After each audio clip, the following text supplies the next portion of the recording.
So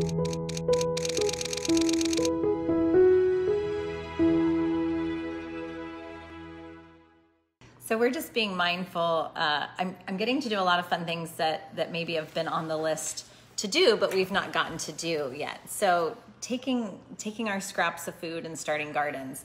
You know, a lot of fruits and veggies, you can just put in a little bit of water and they start to sprout. So that's a lot of fun.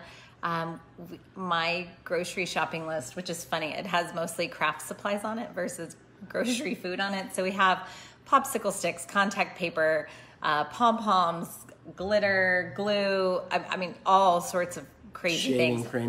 Shaving cream. Oh yeah, we cleaned all the windows in the house the other day with shaving cream, as well as the shower doors. So there's lots of things you can do and resources, but make it a fun time. Don't be afraid of mess with the little ones, even with the big ones, even with yourself. So it's a great time to play. Let them see you play. Let them see you learning as you play together. And if you're paying attention, you can find those great teachable moments. So, for example, one of the tools that we bought this week were some blocks that had letters on it. We've not really introduced letters to our Maggie yet. She's 5. We wait a little bit until she shows interest. Well, she's really been showing interest lately. So one of my supplies on my list to pick up were blocks with letters on them. And so she's been spelling very simple words or getting familiar with letters this week. So it's just noticing what they're ready for, noticing what they're asking for. I've even had parents say, is now a good time to potty train? Yes, now's a good time to do anything, honestly. If you're willing to stick to it, and if you're gonna stick the time to it, do it.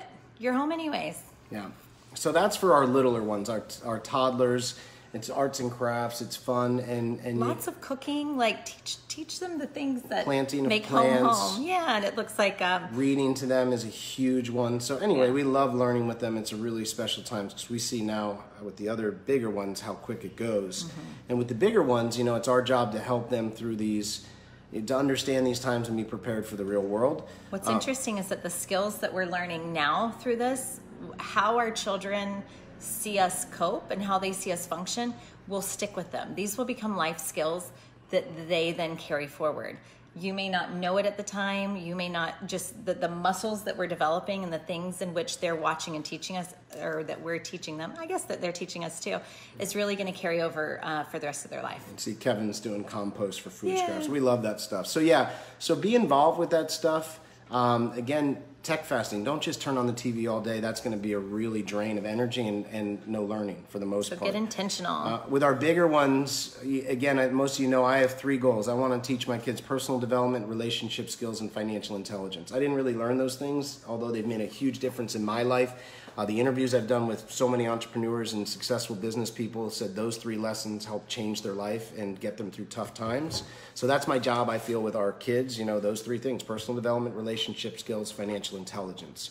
2 ways I think you can teach them while you're home.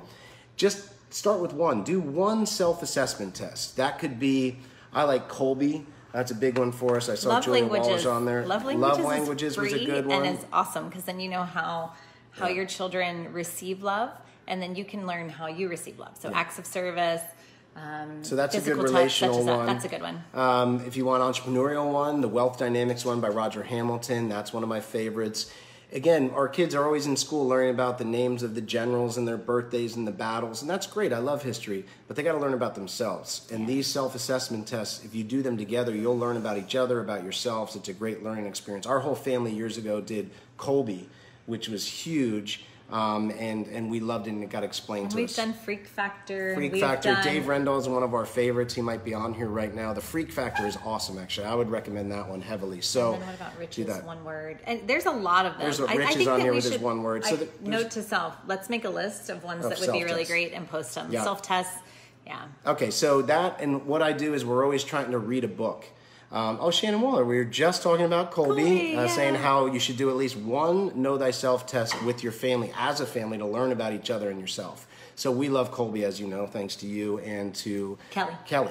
Yes. So, and what we encourage you to do is 1 self-test and then 1 deep dive, slow digest. You guys have heard me talk about this. The book the simplicity of a book club with your family is huge. So right now we're and finishing this is with the older children. So I would say like 11 12 and above is usually the reading material that we do. So things like The Alchemist, Outwitting the Devil. So right now we've done The Alchemist. Way of a Warrior Kid. That's a good one for like 10, 11-year-olds. That's an Jocko awesome one. Wilkins, And it's fun we're big and fans. easy. But right now we just finished, we're just finishing Outwitting the Devil. Truth be told, we were supposed to finish about 6 weeks ago. We've been busy. So we're finishing Now like we the have a last lot of 30 time. pages. We love cash flow. Someone else is asking about. We have Kevin actually on Taylor. our schedule to play cash flow once a week. We do try to play that with the boys. That's a great suggestion. They have one Kevin. for youngers, the kid one. Cash flow for kids you can get when they're about 5 or 6. They can start playing it And too. then the one for adults is a little bit older. That's awesome, Kevin. Great one for financial intelligence. Our next book, actually, and I'll show it to you guys, There goes the is chins. Deep Work. Deep Work is by Cal Newport, and he talks about being able to really make yourself valuable and do your best work and creativity. And it's by what we talk about, shutting off and being more creative instead of just doing quick Facebook posts or checking email or text all the time.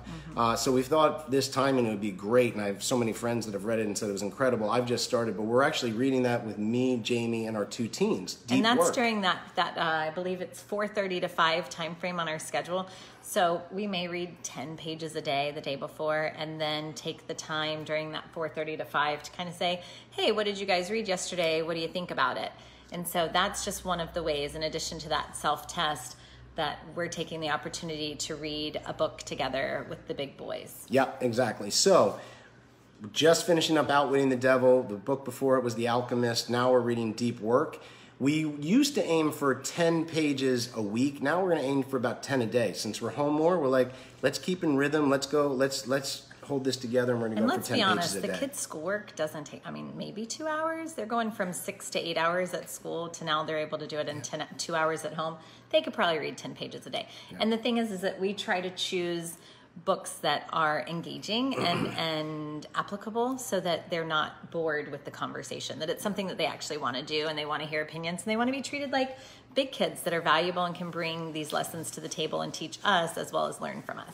And I can say for both the boys, and they would get on here and tell you, they loved The Alchemist, and they thought Outwitting the Devil was fascinating. They felt Napoleon so Hill's. big about it. Yeah, we had adult conversations with them. It's about anything anything from fear to sex to lots of stuff. So anyway, it was good conversation and bonding for us. So go do one deep dive, slow digest on one book within personal development, relationship skills, or financial intelligence. I think your relationship can change.